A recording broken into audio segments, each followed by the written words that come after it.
பெண்ணே என்னுடைய வலிமையை தெரிந்து அவன் விளையாடுகின்றான். மகாபாரதத்திலே பீமனுக்கு தொடையில சாவுங்கிறது அங்கே மகாபாரதத்திலே துரியவனுக்கு தொடையில அங்க தெரிகிறது. அதனால கண்ண பரமாத்மா அர்ஜுனுடைய சாக ஜாடையா சொன்னாராம். அப்பதான் கூப்பிட்டா, தம்பி பீமா அப்படி தொடைய அப்படி தட்டி காமிச்சார். ஏற்கனவே அவனை தொடையெல்லாம் அடித்து கொள்வேன் என்று சபதம் எடுத்த அதை மறந்து விட்டாய பீமா அப்படின்னு தொடையை தட்டி காமிச்சார. கண்ண பரமாத்மா சொல்லி அர்ஜுனன் யாரை காமிச்சார். அதனால் பீமன் அழிக்க முடிந்தது துரியோதனை. ஏன்னா அர்ஜுனன் வீரன், வில்லுக்கு வில்லுக்கு விஜயன், தொழிலுக்கு அகத்தியன், பாட்டுக்கு நாரதன், அறிவுக்கு அதே போல அறிவுக்கு தலைமகள், வெள்ளை கடை கொடுத்து வெள்ளை பணிபூண்ட வெள்ளை அறியாதத்தில் வைத்திருப்பார். பெரிது பெரிது புவனம் பெரிது புவனமோ நான்முகன் படைப்பு நான்முகனோ கரியமால் உதயத்தில் உதித்தோள் கரியமாலோ அலைகடல் துணிந்தோள் அலைகடலோ குருமுனியின் கலசத்தில் அடக்கம் குருமுனையோ கலசத்தில் பிறந்தவன் கலசமோ புவிய சிறுமன் புவியோ அளவனுக்கு ஒத்தலை பாலம் அரவமோ உமையவள் திருவிட மோதினம் உமையவளோ ஈஸ்வருக்குள் அடக்கம் ஈஸ்வரோ தொண்டருக்குள் அடக்கம் தொண்டரின் பெருமையை சொல்ல முடியும். பகவான் பெரியவனா அதான் பக்தன் பெரியவனா என்று கேட்டார்கள். பக்தன் இல்லை என்றால் பகவான் இல்லை, பகவானே இல்லை எனில் பக்தர்களே இல்லை. அதான் சரபோஜ மன்னன் கேட்டார், என்ன அபிராமி பட்டரே, அபிராமி மேலே சிந்துரையாக இருக்கிறீரே, அவனோட ஆசை இன்னைக்கு என்ன அபிராமிய பார்த்து ரொம்ப நாள் ஆச்சு. ரொம்ப நாள் ஆச்சு. நான் கொஞ்ச நாள் முன்னாடி இப்ப அபிராமி நினைப்பிலேயே இருக்கிறீரே, இன்னைக்கு என்ன திதின்னு கேட்டார். ஆமாம், அப்பதான் அவர் சொன்னாரு, அபிராமி நினைச்சிருந்ததுனால இன்னைக்கு பௌர்ணமி திதி, அமாவாசை திதிய பௌர்ணமி திதிட்டார். மறந்து விட்டு பௌர்ணமி திதியை சொல்லிவிட்டார். அப்படி ஏன் அவர் அப்படி சொன்னார்னா இது ஒரு காரணம். நினைப்பதே அபிராமி நினைச்ச ஒரு அந்தாதியா அபிராமி வேற பாடிக்கிட்டே இருந்தாரா.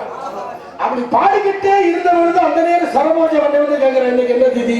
அமாவாசை திதி முடிந்து பௌர்ணமி திதி. அபிராமி அந்தாதியை தோத்தரிக்கும் பொழுது பௌர்ணமி தேதியை சொல்லும்போது அபிராமி கேட்டதுனால இன்னைக்கு பௌர்ணமி தேதின்னு சொல்லிட்டார். தங்க மறந்து உடனே அமாவாசை தேதியை பௌர்ணமி தேதி என்று சொல்லுகின்றாரு. அப்படியே அந்த வாழைப்படங்களே பௌர்ணமி வருமா நிலம் வருமா அப்படின்னு ஒண்ணு வருவிடா போடான் தான். அதேப்பட்ட போடான்னு சொல்ல உடனே அப்பதான் சரபோஜி பண்ணி சொன்னாரா, என்ன போடான்னு சொல்றது நான் வருத்தப்படவில்லை. இன்று மாலையிலே இரவிலே பௌர்ணமி வரவில்லை என்றால் ஏதோ அபிராமி பட்டரே நெருப்பு மூட்டி உன்னை அந்த நெருப்பு குழம்புல இறக்கிறோண்டா அப்படின்னு போயிட்டார். பக்கத்துல இருந்தவங்கதான் பார்த்தாங்க, என்ன இப்படி பண்ணிட்டீங்களே அபிராமி பட்டரே, உங்களை சரபோஜ மன்னன் கோபத்திற்கு ஆளாயிட்டீங்களே, இன்றைக்கு மாலை பொழுது பௌர்ணமி நிலவு வரவில்லை என்றால் உங்களை நெருப்பிலே ஏற்றுவேன் சொல்லிட்டு போயிட்டாரு. என்ன பண்ண போறீங்கன்னு சொன்ன. அப்பதான் சொன்னாரா, நானா சொன்னேன், என்னை சொல்ல வைத்தவள் திருக்கடையூர் அபிராமி, அவள் ஆட்டுவிக்கிறேன், அவள் என்னை பாட சொன்னாள், நான் பாடுகிறேன் அப்படிங்கிறனால பாடினாரா. இன்னும் இதுக்கெல்லாம் வழி கொடுத்த அந்த அபிராமி எனக்கு ஒரு வழி காட்ட மாட்டாளா? கண்டிப்பா அப்படின்னு பக்தராக இருந்து அங்கே மாலை பொழுது ஆகிருச்சு. அபிராமி பட்டரை என்ன பண்ணாங்க, நெருப்பில் இறங்குவதற்காக கீழே நெருப்பை மூட்டினாங்க, மேலே மேஜில் வைத்தார்கள். ஊஞ்சலை கட்டி கீழே நெருப்பை எரிய விட்டு ஊஞ்சலை உள்ள இறக்கிடுவோம்ல, உள்ள தூக்கிட்டாங்க. அப்படி தூக்கும் போது அப்பதான் சொன்னாங்க, என்ன அபிராமி பட்டே நிலவை காணா அப்படின்னு சொன்ன உடனே கீழே நெருப்பு எரிஞ்சுக்கிட்டே இருக்கு விறகு கட்டையை போட்டு. அப்பதான் பாடினாரா, சொல்லடி அபிராமி வாரி சுடமருமோ எனக்கு இடமருமோ அபிராமி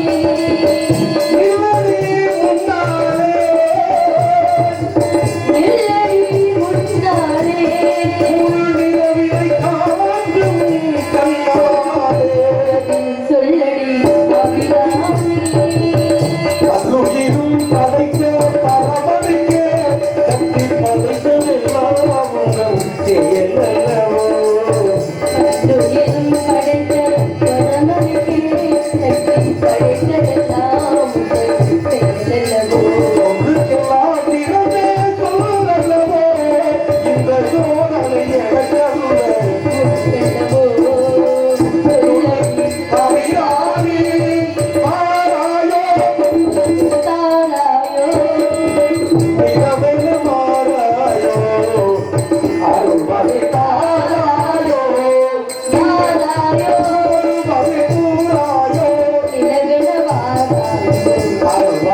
வாராயோ என்னை வந்து கலிக்கல் என்று ஜெயந்தகம் என்றாலே இது சங்கடம் என்று சிறப்பு குறும்புடு தந்து கலந்தாலே இது உண்மை கொடுந்தகம் என்று உடைந்து குடைந்து குழைந்தாலே பங்கை உடை பாடிய பிள்ளை இரவு எழுந்தாலே எழுந்து வாராயோ எழுந்து வாராயோ எழுந்து வாராயோ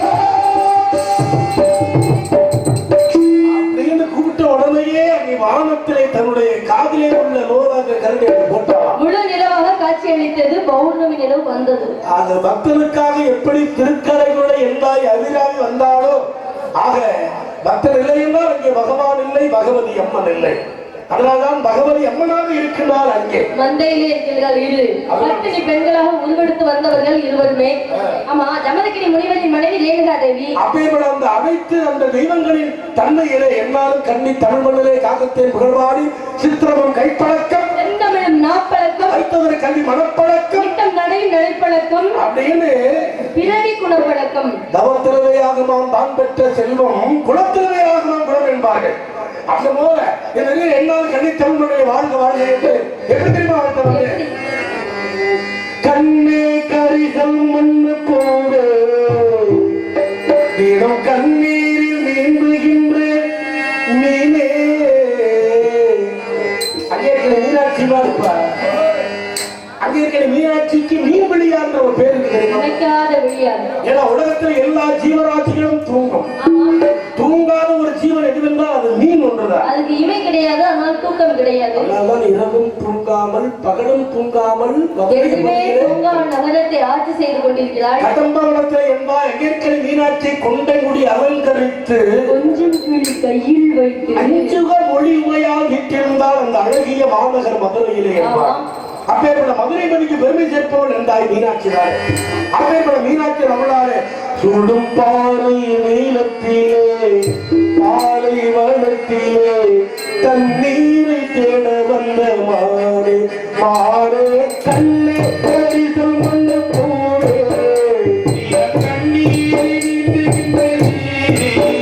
சுடும் பாறை நீளத்திலே பாறை வனத்திலே தண்ணீரை தேட வந்த மாறே மாறே கண்ணே கரிசல் மண்ணு போரே.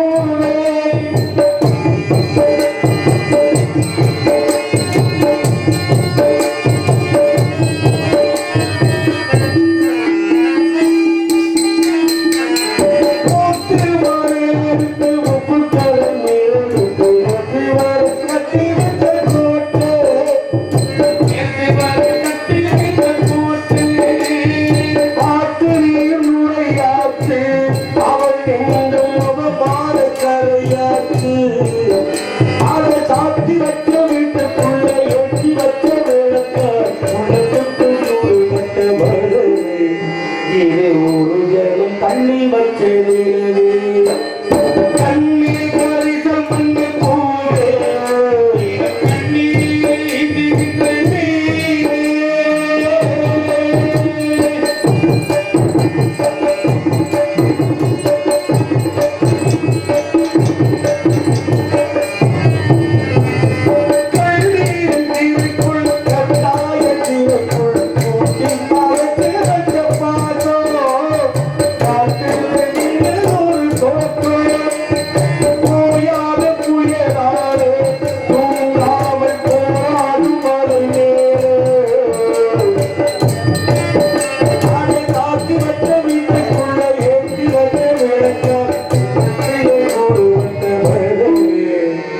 என்னாலும் வாழ்வு உங்கள் கூறவு கண்ணே கருத்து மண்ணு கூறி இளம் கண்ணீரில் நீந்துகின்ற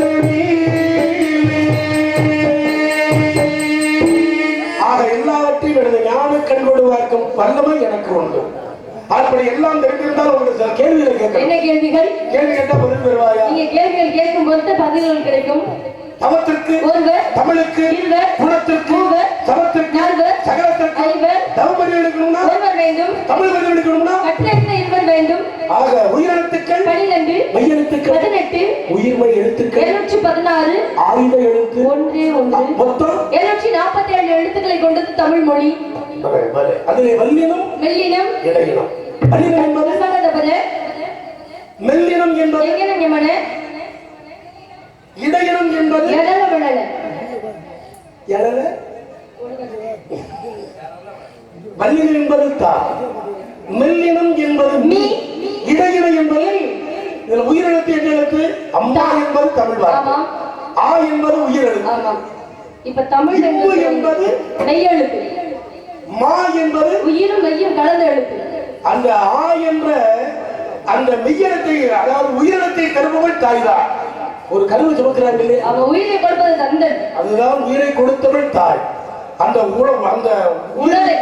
உடலை தருபவள் தாய் ஏன்னா அந்த தாய் தான் உலகத்திலே கண்கண்ட தெய்வம் அதனாலதான் தாயை போல பிள்ளை நூலை போல சேலை அப்படிம்பாங்க மாதா ஊட்டாத சோற ஊட்டுமா அப்படின்னு சொல்லுவாங்க இல்லையா ஏன்னா ஒவ்வொரு தாய் ஒருத்தர் இடத்துல வந்தாங்க சரி பிறகு ஒரு தாய் தான் ஆனா 2 தாய் தாங்குறாங்க தெரியுமா அவனு ஏன்னா என்னுடைய ஆட்சியில் இருக்கும்போது 2000 மகன்கிற மந்திரத்தை சொல்லாம அன்னைக்கே கடவுள் இல்லைங்கிற வேதம் வந்தது தெரியுமா கண்டிப்பாக இருளின் காலத்திலேயே அரசன் காலத்திலே அரக்கன் காலத்திலே கடவுளை சொல்லக்கூடாது என்னுடைய நாமோதயத்தை ஓம் இரண்யாய நமக என்று ஊர் உலக மக்கள் என்று 30 கோடி தேவதைகளும் சொல்ல வேண்டும் அசுரர்களும் சொல்ல வேண்டும் என்று இறைவன் வதைத்தார் அதன் காரணமாக தான் பிறந்த பிள்ளை தனக்கு பிறந்த பிள்ளை பிரகலாதனே இளைஞன் என்பது ஒரு அசுரன் மனிதன் அரக்கன் அப்பேற்பட்டதை சொல்வதை காட்டிலும் அங்கே ஓம் நமோ நாராயணன் என்ற அந்த கடவுளின் நாமத்தை தான் நான் சொல்லேன் என்று பிரகலாதன் சொன்னார் நீங்க நான் தான் தெய்வம் சொல்றீங்கப்பா உனக்கு வேர்க்குதுல உனக்கு அழிவு இருக்குல்ல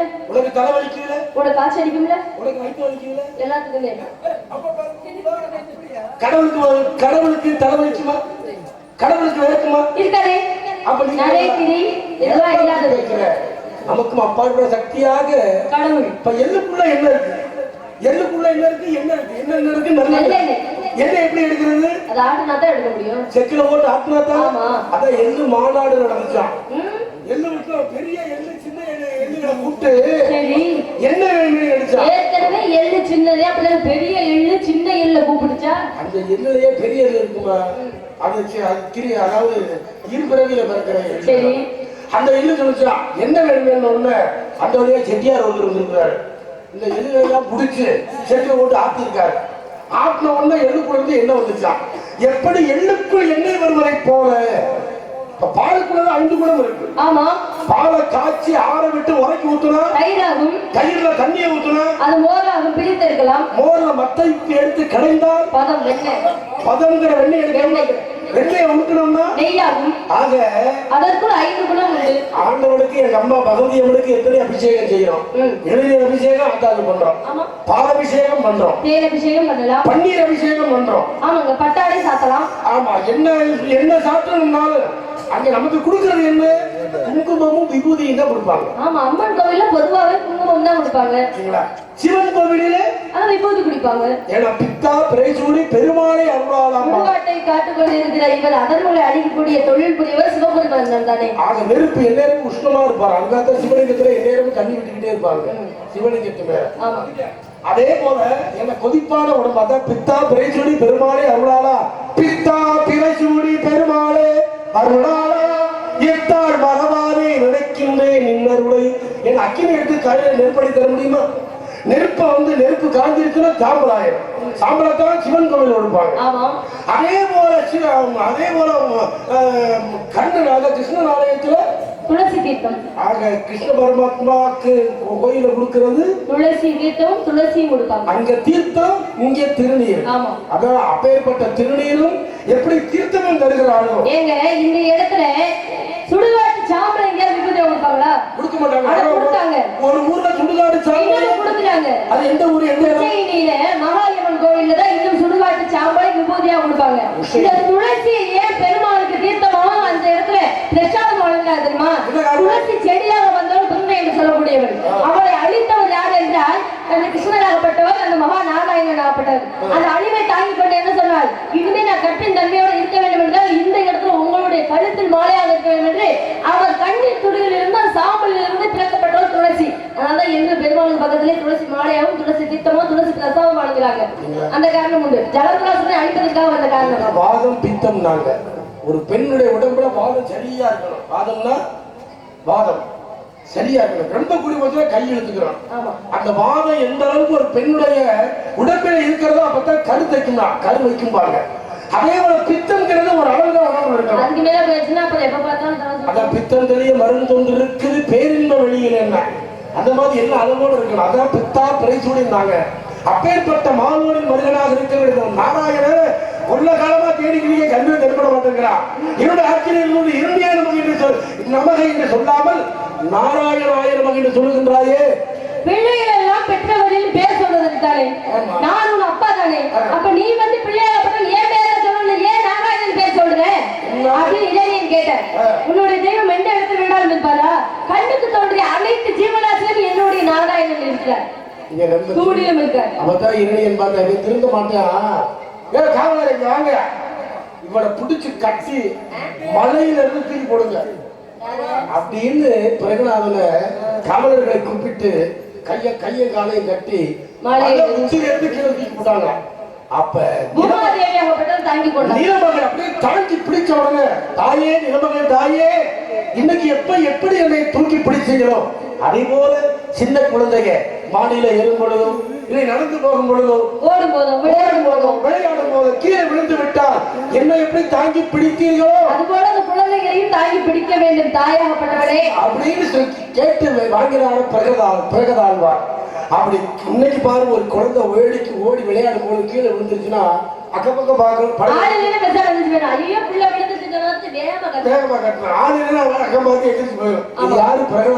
பிரகலாதன் வாங்கி கொண்ட வரம் பூமாதேவியை நிலமகள் தாங்கி பிடித்தாரா. அப்படி தாங்கி பிடித்த அந்த பூமாதேவியை அப்படி எப்படி தாங்கி பிடித்தாரோ அதே போல இந்த இடத்துல அந்த அண்ணன் அங்கே இருக்கிற மீனாட்சியை போல இச்சாசக்தி இடத்தில் வந்திருப்பதனால ஏன்னா சூடி கொடுத்தால் சொடர்கொடி கோதை ஆண்டாள் தமிழை ஆண்டாள் நந்த கோபாலன் வேண்டாம் என்றால் ஆண்டாள் அந்த அதே கோதை ஆண்டாள் தான் துளசி தடிகளை இருந்து வந்தாளா. ஆமா பெரியார்களுக்கு தட்டுப்பிள்ளையாக வளர்ந்து வந்தவள் வளர்ப்பு பிள்ளையாக வந்தவள் எப்படி ஸ்ரீவில்லிபுத்தூருடைய சீனிவாச பெருமாளை மாலை சூட்டி மணந்து கொண்டாலும் இங்கே ஸ்ரீவில்லிபுத்தூரிலிருந்து இங்கே திருவாரூரம் சென்று அந்த பெருமாளை திருமணம் செய்ய வேண்டும் ஒரே ஆவல் மாலை சூட்டினாள். அவருக்கு சிலையாக இருப்பது போட்டு தன் காலத்திலும் போட்டுக் கொண்டாள். கொல்ல காலமா தேடிக்கிறது கூடிய ஹரிநாராயணன் ஆயிரங்கால் மண்டபத்தை காமிச்சு எல்லா துணியும் இருக்கின்றால் அப்பான்னு சொன்ன உடனே இந்த தூணில் இருப்பானா கண்டிப்பாக என்னுடைய நாராயணன் இந்த தூணில் இருக்கின்றார் அப்படி சொன்ன உடனே தூணை எடுத்து கதையத்தை அடிச்சான். கதாயுதத்தால் அடிச்சான். தூண் ரெண்டா பிளந்து மனித உடம்போடு சிங்க தலையோடு நரசிம்ம ஆக இரவிலும் இல்லாமல் பகலிலும் இல்லாமல் அந்தி மந்தார வேளையிலே அதாவது விலங்கினத்தாலும் இல்லாமல் மனிதர்களாலும் இல்லாமல் எந்த ஆயுதங்களாலும் இல்லாமல் வீட்டுக்குள்ளும் இல்லாமல் வெளியிலும் இல்லாமல் வாயில் படியில வைத்து கீழேயும் இல்லாமல் மேலேயும் தன்னுடைய மடியில் கிடத்தி என்ன ஒரு ஆயுதங்கள் பயன்படுத்தாமல் கூறிய நகத்துடன் குடலை எடுத்து அந்த இடத்துல வதம் செய்யப்பட்டால் இளைஞனை நரசிங்க பெருமாளாக அந்த பெருமாள் எதுக்கு வந்தா தெரியுமா இளைஞனை அழிக்க. அந்த பெருமாளோட கோபத்தை யார் தனிச்சா தெரியுமா எங்க அத்தை பக்கத்துல வந்தாங்க காவலுக்கு செஞ்சு லட்சுமி சொல்ற பெண்ணாகப்பட்ட அந்த கோபத்தை தணிப்பதற்காகவே அந்த காவல் செய்து நரசிங்க பெருமாளை திருமணம் செய்து கொண்டாங்க. இல்லாமல் பிறக்குமா அல்லாம குறையுமா நல்லா புரட்டுவீங்களோ இந்த வயசுல போட்டாலும் படிப்பு இந்த வயசுல புரட்டல எந்த வயசுல புரட்டு எந்த வயசுல போட்டா ஐந்தில் விளையாது 50 விளையாது தொட்டில் பழக்கம் சுடுகாடு வரைக்கும் விளையும் பயிர் உலகிலே தெரியும். முளைச்சு போல என்னோட தரம் தெரியுமா இல்லையா? ஏன் ஆபத்துக்கு உதவாத பிள்ளை அருபசிக்கு உதவாத அண்டம் தாகத்தை தீராத தண்ணீர் தனித்திரம் அறியாத பெண்டி கோபத்தை அடக்காத வேந்தன் உருமொழி கொள்ளாத சீடு பாவத்தை தீராத தீர்த்தம் உலகத்தில் இருந்தும் ஏழும் பயனில்லாமல் போக கிடவது அப்படின்னு வாத்தியார் பாடு சொல்லிக்கிட்டு போது கவனமா இருக்கணும். அந்த கவனமா இருந்தவே பாரதத்திலே அர்ஜுனன் நிறைய கவனம். ஏன்னா மரத்து உச்சியில ஒரு பதுமையை செஞ்சு அந்த பதுமையை அப்படியே வச்சுட்டாங்க காக்கை கிளி பதுமையை. அப்ப கூட்டாரா அந்த பாண்டவர்களையும் கௌரவ கூட்டத்தையும் இருவரையுமே அழைத்தார். துரியோதனை கூப்பிட்டாரு. அப்பா துரியோதனா என்னை பார், நான் சொல்லிக் கொடுத்த வித்தை உனக்கு புரியும் அல்லவா? மரத்தின் உச்சியில என்ன தெரியுது கேட்டார். ஆமா கிளை தெரியுது, நான் தெரியுறா, நான் தெரியுறேன்னா எனக்கு என்ன தெரியல, உன் தம்பி மாதிரி தெரியுறாங்களா? நல்லா தெரியும். 100 பேர் அங்கிட்டு ஒரு 5 பேர் இருக்காங்க, 105 பேர் நல்லா தெரியாங்களே. கீழே போடுறா உள்ள கீழே போடுறா மடியை காட்டுறாரு. ஏன்னா ஒரு குறிய வச்சுட்டோம்னா அதுக்கு இலக்கு இருக்க வேண்டும். அதுல இலக்கு வச்சு அடிக்கணும். அது விட்டு நான் தெரிஞ்சா அப்படி எப்படி கீழுடைய இலை இருக்கு கிளை இருக்கு. ஆனா நீங்க சொன்ன ஒண்ணு மட்டும் காணாம அப்ப நீ எப்படி கழுத்தை பார்த்து அடிப்ப? நீங்க அப்ப நான் சொல்லி கொடுத்த வித்தையெல்லாம் வீணா போச்சு உனக்கு. சரியா நீ கவனிக்கிற. அர்ஜுனா நீ வா. அங்க என்ன தெரிகிறது? எனக்கு கிளியின் கழுத்து மட்டும் தெரியுகிறது. இலை தெரியவில்லை, கிளை தெரியவில்லை. நீ உள்ள கிளியின் கழுத்து மட்டும் தெரியுகிறது. எடுடாவில்லை தொழுடா பானத்தை என்றார். உடனே அர்ஜுனாகப்பட்ட பானத்தை தொடுத்து கிளியினுடைய கழுத்தை அப்படியே கொண்டு வந்துட்டானா. பதுமை, அதாவது கிளி உயிரோடு இல்ல, பதுமை. அந்த மாதிரி ஒரு உயிரை கொள்வது பெரிய ஜீவகாருண்யம். ஜீவகாருண்யம் செய்யக்கூடாது. கண்டிப்பாக. அதனால்தான் நாங்கள் ஆளோளம் சோவென்று இருக்கக்கூடிய பறவைகளை விரட்டி முக்காவாசி பறவை விரட்டிட்டேன். அதான் இரவிலே அர்ஜுன் என்ன பண்ணுவாங்க? தூக்க மாட்டான். இரவிலே அர்ஜுன் தூக்க மாட்டான்.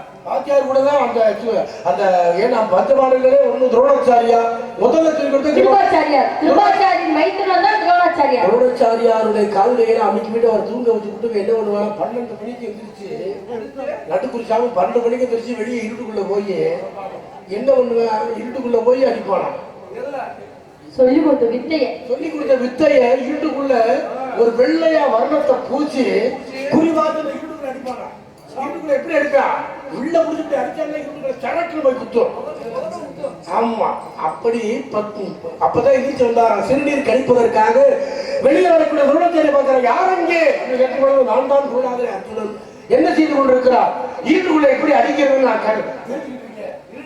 இருட்டடி வீரன் அப்படிங்கிற மாதிரி இருட்டுக்குள்ள எப்படி வில்வித்தை பயில்வது என்ற வித்தையை கற்றுக்கொண்டிருக்கின்றேன் குருநாதா அப்படின்னானா. அதனால்தான் பாஞ்சாலியின் சுயம் வரும் பொழுது எல்லோரும் அந்த மச்சத்தை அடிக்க முடியவில்லை. ஏன்னா மச்சம் மேலே உண்டு, சூழக்காட்டுடன் இணைக்கப்பட்டுள்ளது. அந்த இணைப்பு வந்து கீழே உள்ள தண்ணீரை நிழலை பார்த்து அடிக்க வேண்டும். மேலே பார்த்து அடிக்கலாமா? அது சுயவரத்தின் எல்லை கிடையாது.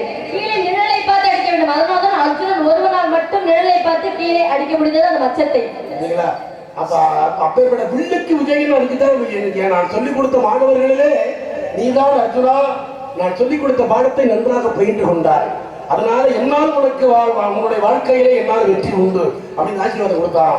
அப்பேற்பட்ட அர்ஜுனுக்கு இதை ஏன் சொல்றேன்னா, ஒரு தொழிலை செஞ்சோம்னா அதுல கவனமா இருக்கணும். முதல்ல விருப்பம் இருக்கணும். ராமாயணம் பாட சொல்லி கொடுத்துட்டு இருக்கப்பா, ஏப்பா நான் சொல்லிக் கொடுத்த ராமாயண கதையெல்லாம் உங்களுக்கு நன்றாக நுழைந்து விட்டதான்னு கேட்டிருக்காரு வாத்தியார். குருநாதர் எல்லாம் நுழைஞ்சிருச்சு, ஒண்ணுதான் நுழையாம இருக்குன்னா கேட்டுக்கிட்டு என்னடா நுழைகிற? அது ஒரு அந்த நேரம் பாடம் முடிக்கும் நேரம் ஒரு எலி ஒண்ணு பொந்துக்குள்ள போய்கிட்டே இருந்திருக்கு. ஆமா, இவன் பார்த்துக்கிட்டே இருந்ததே அது எலி உள்ள போக வெளியே வர, பொந்துக்குள்ள போக வெளியே வர, இப்படி இருந்தோட இந்த நேரம் பார்த்து ஒரு கேட்டிருக்காரு. எப்பா சொல்லி கொடுத்த பாடம் எல்லாம் மண்டையில நுழைஞ்சிருச்சா? அப்படி குருநாதரே எல்லாம் நுழைஞ்சிருச்சு, வாழ ஒண்ணுதான் நுழைய அந்த பொந்துக்குள்ள. அப்ப அவனுடைய கவனம் அங்கே இருந்தால் எப்படி நல்லா கவனம் இருக்கும். ஆமா, அந்த மாதிரி கவனங்கள் 100 பேரும் அடையினதா இருந்தான். அங்கே 5 பேர் 100 பேர் என்ன மடையினார் தான் சொல்வீங்க? கௌரவர்கள் சொல்றேன். கௌரவர்கள் இருந்தாங்க. அதிலும் ஒருத்தர் நல்லவர் இருந்தார். அடுத்தவர் மனைவி மீதும் அடுத்தவர் பொருளின் மீது ஆசைப்படக்கூடாது என்று விகடனாகப்பட்டவர் சொல்லிதான். அது 99 பேர் மட்டும்தான் இருந்தாங்க போர்க்களத்தில். அங்கு விகடன் சேரவில்லை. அவர் நல்லவர் தானே இருந்தாரு. அவர் சொல்லி அவர் என்ன சொன்னார்? நல்லது சொன்னா அப்படித்தானே சொல்றீங்க. நான் சொல்றேன், என் தம்பி கேட்டாதான் எனக்கு பிடிக்கும். இங்க அண்ணன் நல்ல வழியில போனா தம்பிகளும் தர்மன் போனது போல போவாங்க. நீ தவறான வழியில போற ஓ கூட நான் இனிமேல் வரமாட்டேன் என்று விகடன் வெளியே சென்றாரே, அது நல்லதானே? அவன் வெளியே போனவனே அரவணைச்சுக்கிட்டா. என்னதான் இருந்தாலும் தான் ஆடா விட்டாலும் தசை ஆடும் என்று சொன்னார்கள். சரி தம்பி, நான் தெரியாம பேசிட்டே மன்னிச்சுக்க தம்பி, நீ வந்துரு. ஏன்னா எதுதான் இவன் போய் சேர்ந்துட்டு தான் தம்பி எங்க போய் சேர்ந்துட்டேன்னு அவமானமா போயிருங்களே. அதனாலதான் மகாபாரதத்துல பரமாத்மா அங்கே பஞ்சபாண்டவருக்கு நீதி ஏற்படுவதற்காக சபைக்கு வருகிறார், துரியோதன சபைக்கு. அப்படி வரும் பொழுது கண்ணை வர்றார். யாரு எந்திரிச்சு அப்படின்னு எல்லாத்தையும் சொல்றார். பீஷ்மாச்சாரியார்ல இருந்து துரோணாச்சாரியார்ல இருந்து இவர் வந்தவர் எங்க வந்தாரு? விதுரன் வீட்டுக்கு சாப்பாடுக்கு போயிட்டாரு.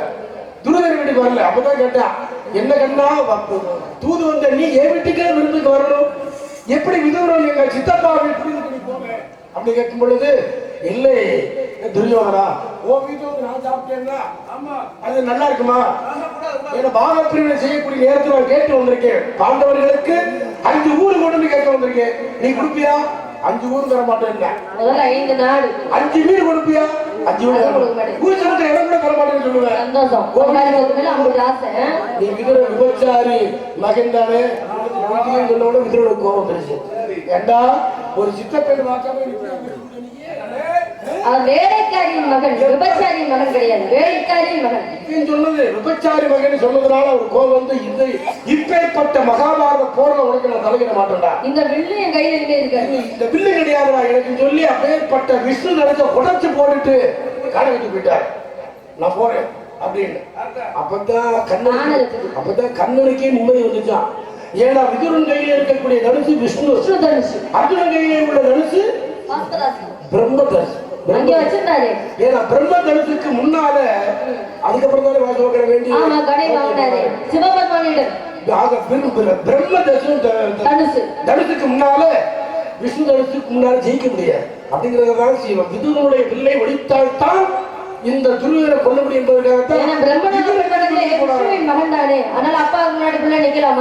நிக்க முடியாதுல்ல. அதனாலதான் அந்த விஷ்ணு தனுசை அவள் ஒழிப்பதற்காக செய்த நாடகம் அது. ஏன்னா ஒரு மகனாகப்பட்டவன் உலகத்துல தங்கச்சி முன்னாடி நிர்வாணம் அடிப்பான். தாய் முன்னாடி கூட நின்றலாம், தங்கச்சி முன்னாடி நிக்க முடியாது. நிர்வாணமா நின்றவன் யாரு? அதான் துரியோதனாகப்பட்டவன். ஏன் தாய் முன்னாடி நிர்வாணம் வந்து நின்னா? ஏங்க போர்க்களத்துல அனைவருமே தோத்து இழந்து விட்டு நின்ற நிக்கும்போது அப்பதான் காந்தாரி அப்ப சொல்றாங்க, காந்தாரியாகப்பட்ட துரியோதனன் தாயாகப்பட்டவன். என் புள்ள இப்படி தோத்து போயிடுவாங்க, நீ தோத்தா என் மனசு தாங்குமா? எத்தனை பிள்ளை பெற்றாலும் எவனுக்கு 7 பிள்ளை கொடுத்தாலும் உயிரோட ஒரு பிள்ளை தத்து கொடுக்க மாட்டால் தாயாகப்பட்டவன். நீ எனக்கு மூத்த பிள்ளை, நீ தோத்து போய் நின்று நான் பார்த்துக்கிட்டு இருப்பேனா? அதனால எனக்கு முன்னாடி கதையில கதையை அங்கே பார்த்து சொல்ல கேட்ட நீங்க தானே, அங்க பார்த்து எங்க ஆத்தா முன்னாடி சொல்ல உங்க முன்னாடிதான் சொல்லணும். அப்ப சொல்ற துரியோதனை அழைச்சிருவாங்க, அழைத்து என்னுடைய மகனை ஒரு ஆடை கூட இல்லாமல் நிர்வாணமா வந்து என் முன்னாடி நிக்க வேண்டும். ஏன்னா தன்னுடைய கண்ணாகப்பட்ட பார்வை என்பதீங்களா, தன் கணவன் பார்க்காத இந்த உலகத்தை நானும் பார்க்க மாட்டேன் என்று திருமணத்தப்பவே கண்ணை மூடிக்கொண்டுதான் திருமணத்துக்கு வந்தாலும் காண்டார். யாருக்கு கண்ணு தெரியாது? கண்ணு தெரியாது. அதனால காந்தாரியமும் பார்க்கல. இப்பொழுது இந்த கண்ணை அவிழ்த்து விட்டால் இந்த பார்வை வஜ்ராயுத பார்வை இரும்பு பார்வையா மாறிவிடும். என்னுடைய மகனாகப்பட்டவர் என்றுமே இருப்பாவே இருப்பார். இந்த போர்க்களத்தில் அவருக்கு அழிவு ஏற்படாது என்று எண்ணிதான் காந்தாரியம் என்ன பண்ணாங்க, ஒத்த ஆடையில் கூட துணியை கூட நிர்வாணம் எனக்கு முன்னாடி வந்து நிற்க வேண்டும் என்று துரியோதன சபதம் விட்டார். இவன் அம்மா இவரும் வந்து நின்றா அப்ப என்ன பண்றாங்க, அப்படியே ஒவ்வொரு இடமா பார்த்து வராங்க, முகத்துல இருந்து பார்த்துட்டே வராங்க. அப்பதான் கண்ணன் பார்த்தார், ஆஹா எந்த ஒரு ஆடை இல்லாமல் தாய் முன்னாடி போய் நிற்கிறார், உடம்பெல்லாம் இரும்பாக மாறிவிட்டால் இந்த போர்க்களத்தை துரியோதனை அழிக்க முடியாது, அதர்மம் என்று ஜெயித்து விடும் என்று கண்ணன் தான் தன் தங்கை துச்சலையாக துரியோதன் தங்கச்சி துச்சலையாக அவதாரம் எடுத்து அந்த இடத்துல வந்தார். ஐயோ தாய்க்கு முன்னாடி நிக்கலாம், தாய்க்கு பெத்த பிள்ளை எத்தனை வயசு வேணாலும் தாய் என்ன தச்சு குடிக்க வைப்பா, அவளுக்கு அந்த தன்மை உண்டு. தங்கச்சி முன்னாடி நிக்கலாமா? மானம் போச்சு. ஆமாங்க, காட்டினால் மானம் போகும், காட்டாவிட்டால் பிராணமே போயிடும், உயிர் போயிருமா? அதனால்தான் இடுப்புக்கு கீழே உள்ள அந்த பாவத்தை வந்து வரைத்து கொண்டு வந்து அப்பதான் காந்தாரியோட மகனை தவறு செய்துவிட்டாயே, உனக்கு உயிர் போகும் நிலையே அந்த இடத்தில் தானே உண்டு என்று அன்று காந்தாரி அப்புறம் முழுவதை பார்க்காமல் அங்கே அரைமுறையா பார்த்ததனால் அந்த துணையில் அடித்து கொள்வதற்கு ஒரு சாபம் அங்கே துச்சலையாக வந்த தங்கை அல்ல கண்ணன் என்று அப்போதுதான் தெரிந்ததா. அப்போ பீமன் வந்து துரோணாச்சாரியாரை காட்டிலே பின்னால நன்றா வந்தவன் யாருன்னா பலராமன். பலராமன் தான் கதாயுத யுத்தத்தை தெரிஞ்சுக்கிட்டாராம் பீமே. ஆக பீமனை காட்டிலும் கதை சண்டை போட்டிகளே பெரிய வலிமையானவன். ஆனா அவன் அக்கிரமமா தான் கொண்டான் பீமே. நியாய நீதிகளே துரியோதனை கொல்லவில்லை. அதர்மத்தை அழிக்க வேண்டும் என்றால் ஒரு சில அக்கிரமங்கள் செய்யத்தான் வேண்டும். அப்ப பீமே 2 பேரும் சண்டை போடுறாங்க, 15 நாள் சண்டை போடுறாங்க 2 பேரும்.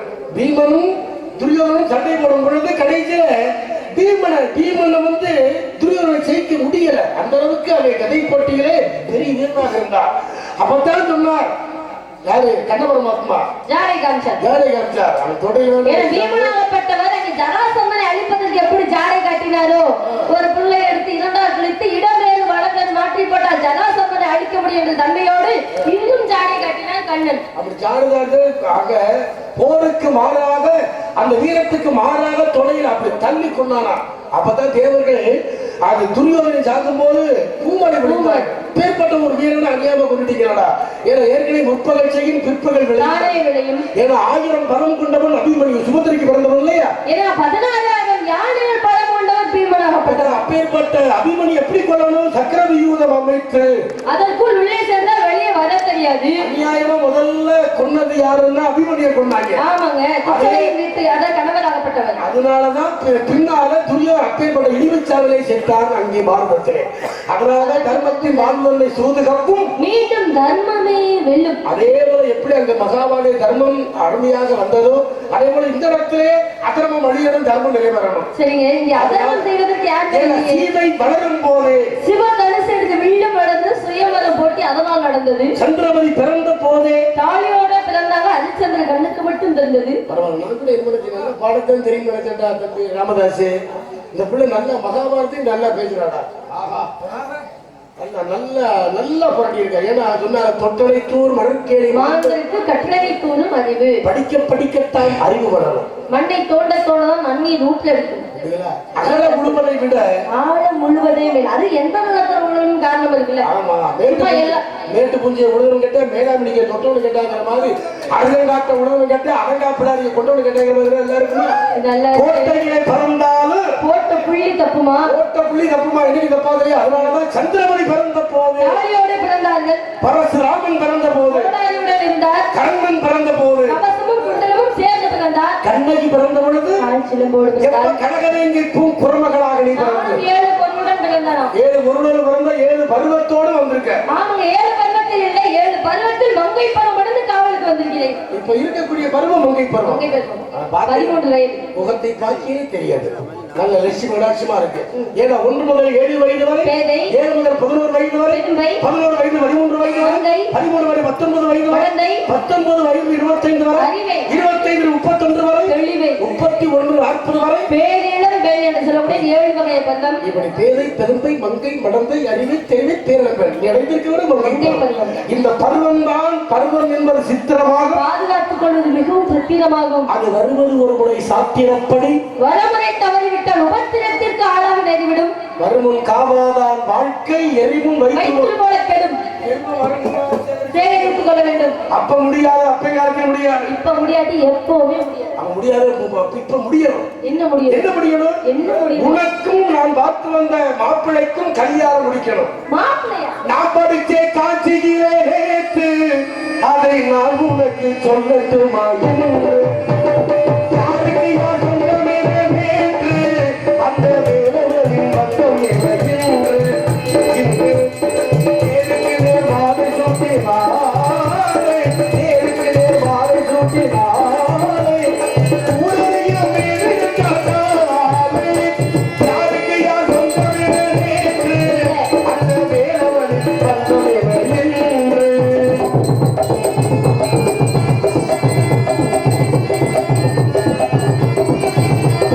பருவத்திலே முடித்துக் கொண்டால் பலம் திறக்குமே.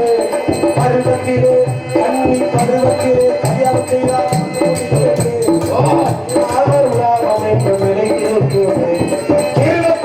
இளமை கூட புதுமை அடையுமே. 24 இளமை கூட புதுமை அடையுமே. என் சொல் கேட்டுவிட்டால் பையன் உன்னை வாழ்த்தி பாடுவேன். என் சொல்லை கேட்டுவிட்டால் இந்த வையகம் உன்னை வாழ்த்து பாடுவே. அம்மா நான் படி யாருக்கு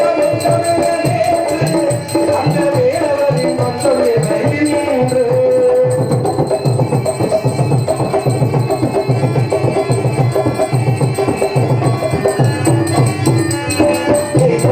காலம் என்று எண்ணி விடாதே. பொய்யத்தோரை நான் கை கொடுத்து மறந்து விடாதே. ஜெயிப்பவர்க்கே காலம் என்று எண்ணி விடாதே.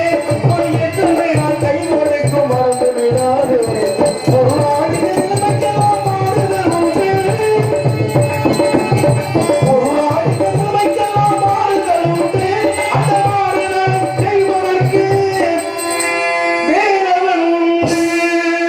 உன் மாறுதலை செய்வதற்கு மாப்பிள்ளையாய் என் முருகன் உண்டு. அம்மா நாம் யாருக்கு யார் சொந்தமே அந்த வேலவனின் பந்தம் எனக்கின்று பேருக்கு மாலை சுட்டினாலே உடனே காலை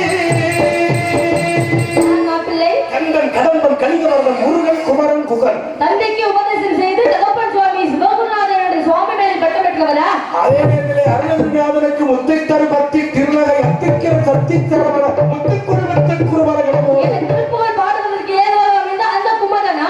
நற்கியம் பாடி திருமுருகாற்று படைக்க பெருமை சேர்த்த அருள்யாளர் வேறவரா? அப்பேற்பட்டவர் ஏற்கனவே திருமணமாகிவிட்டது. அப்புறம் என்ன என்னை பார்த்து வந்து சுட்ட படம் வேண்டுமா? சுடாத பழம் வேண்டுமா? என்ன படம் வேண்டும் உனக்கு? எனக்கு சுடாத பழமே கொடுத்தார். அப்படி கேட்டாங்க. ஆமா. உடனே அதனால்தான் உடனே எப்பேற்பட்டவரா இருந்தாலும் அவரை திருமணம் செய்ய எனக்கு மனம் சம்மதம் இல்லை. அவர் எப்படி வர்றார் தெரியுமா? வேரோடு அப்படி ஏன் வர்றார்? அங்க வர்றார் பாருங்க. வாராண்டி வில்லேதி ஒருத்த என் மீது எய்தாதம்மா அம்மம்மா ஏதேதோ சொல்லாதம்மா.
அதற்கு வள்ளி மனசு வைத்தாலும் திருமணம் நடக்கும். என்ன யார் வச்சாலும் மனசு பெண் பிள்ளையாகப்பட்ட வைக்க வேண்டுமே.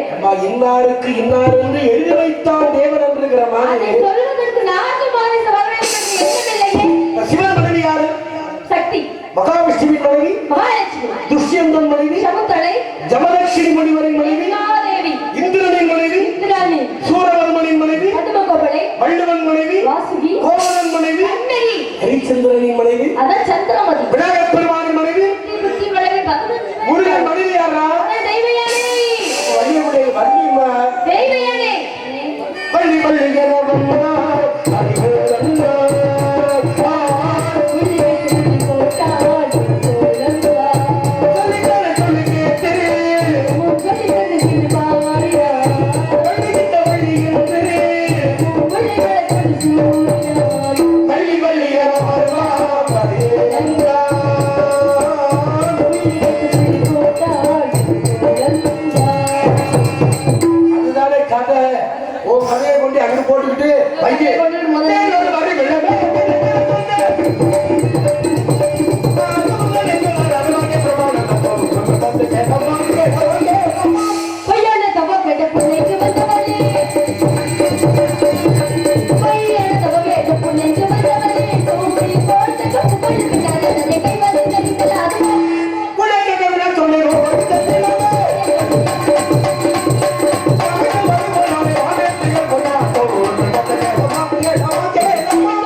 சங்கரன் பாட்டை பாடிட்டு அப்புறம் நாங்க விட்டு போயிருவோமாங்க. ஆலமலை சித்திரிச்சு கரும்பு ரசிகோட சார் இறங்கவே மாட்டேன். பாலை சுத்திச்சுனா கூட கொட்டாமல குடிக்காமல போயிருந்தாங்க. பாம்புக்கு பல்லுல வேஷம், சரி. பள்ளிக்கு நாக்குல வேஷம், ராமதாசு தேருக்கு கொடுக்கல வேஷம். சரி. அப்புறம் அதுக்கு மேல நான் சொல்ல மாட்டேன். ஒரு வார்த்தை வெல்லும், ஒரு வார்த்தை கொல்லும். அப்படிலாம் அசூசியம் பேசக்கூடாது. ஆமா. அடிக்கடி ஒரு பகை தவிர்த்தான் அடிக்கடி ஒரு பகை தவிர்த்தான் பள்ளி போகிறார்கள்.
கரும்புக்கு ஒரு மொழி வச்சுதான் வைக்கணும்.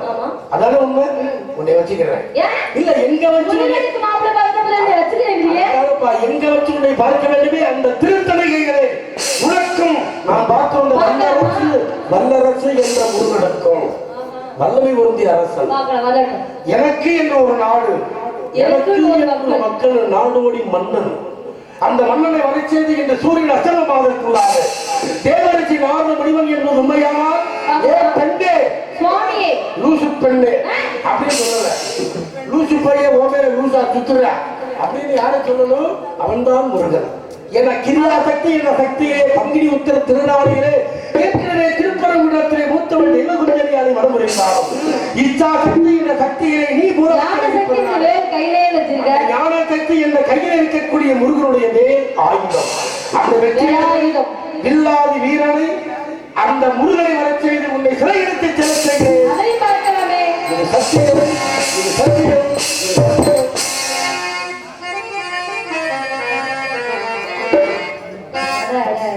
என்ன ஒரு கோபம் சத்தியம்லாம் சொல்லிட்டு போறாங்க.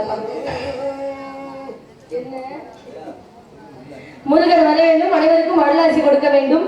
இப்படிலாம் சொன்னாதான் சீக்கிரமா போய் முருகனிடம் சொல்லி பள்ளியை பார்ப்பதற்கு நேரமாக வர சொல்ல வேண்டியது எண்ணத்தோடு நானும் காத்துட்டே இருக்கேன். முருகனை பிடிக்காதவங்க யாராவது இருக்காங்களா? என்றுமே அவர் இளமையும் அழகும் எனக்கு மட்டுமே சொல்ல வேண்டிய எண்ணத்தோடு முருகா சீக்கிரம் வாப்பா.